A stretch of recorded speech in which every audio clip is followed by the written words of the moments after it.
مہمان کون آنے والے؟ فرشتے۔ ہمارے گھر کوئی مہمان آتے ہیں تو ہم کیا کرتے ہیں؟ اچھا صاف ستھرے صفائیاں کرتے ہیں، صاف ستھری چادریں بچھاتے ہیں اور روم اسپرے کرتے ہیں۔ تو فرشتے بھی تو آ رہے ہیں ہمارے گھر پہ، ان کے لیے بھی ویلکم کی کچھ تیاری کیجیے آپ۔ اور جنت والے دوزخ والوں کو پکاریں گے کہ ہم نے اپنے وعدے کو جو ہمارے رب نے ہم سے کیا تھا بالکل سچا پایا۔ تو تم سے جو تمہارے رب نے وعدہ کیا تھا تو کیا تم نے بھی اسے سچا پایا؟ وہ کہیں گے ہاں۔ پھر ایک اعلان کرنے والا دونوں کے درمیان اعلان کرے گا کہ اللہ کی مار ہو ان ظالموں پر جو اللہ کی راہ سے روکتے تھے اور اس میں کجی تلاش کیا کرتے تھے اور وہ آخرت کو بھی نہیں مانتے تھے۔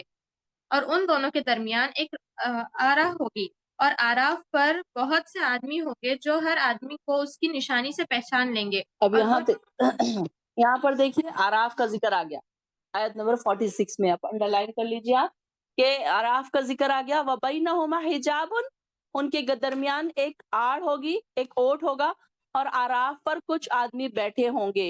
وَعَلَى الْأَعْرَافِ رِجَالٌ يَعْرِفُونَ كُلًّا بِسِيمَاهُمْ، ان کے چہروں کے نشان سے، ان کے پیشانی کے نشانات سے انہیں پہچانے جائیں گے۔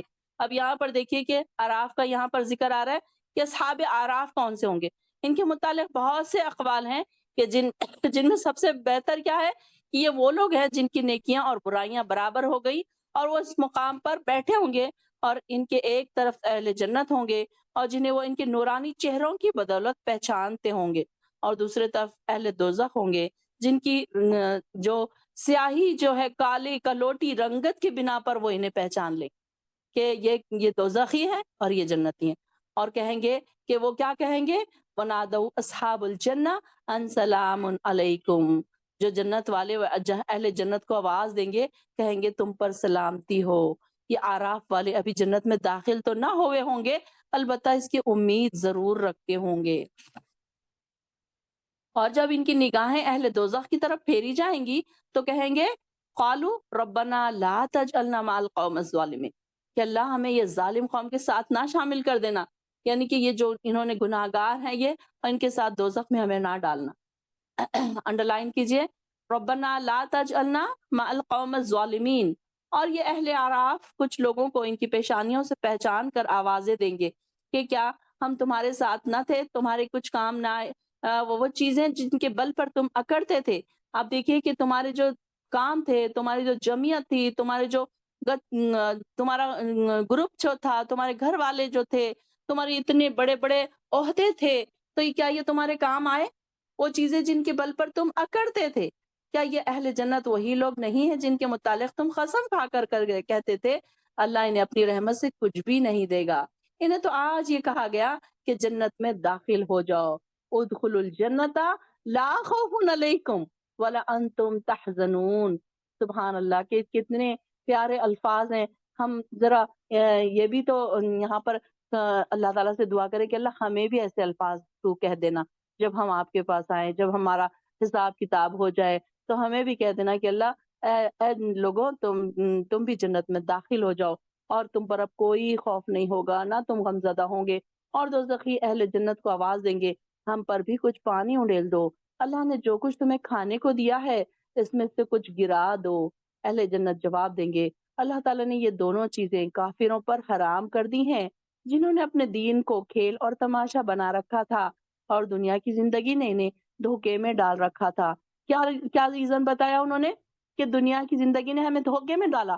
انسان کیا کرتا ہے؟ دنیا کمانے کے لیے اپنی ساری زندگی ختم کر دیتا ہے، اس کو یہ احساس ہی نہیں رہتا کہ میرے پاس کچھ لمحے باقی ہیں۔ اب دیکھیے نا، ہماری اتنی سی زندگی ہے، اگر ہم اس کو 60-70 سال کی زندگی کو ہی سوچے تو اب ہم جس ایج میں ہیں، اب یہاں پر بیٹھے کوئی 40 بھی ہوں گے، کوئی 50 بھی ہوں گے، کوئی 60 بھی ہوں گے، تو دیکھیے کہ زندگی کا ایک لمبا حصہ ہم گزار کے آ چکے ہیں، اور سمجھ لیجیے کہ وہ غفلت میں ہی ہم نے گزارا ہے۔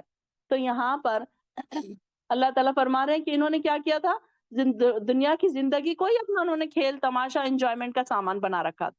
آپ دیکھیے کہ ہمارے آس پاس کئی ایسے لوگ ہیں جو دنیا دنیا دنیا کے انجوائمنٹ میں اتنا خوش ہیں کہ اس میں سے وہ نکلنا ہی نہیں چاہتے۔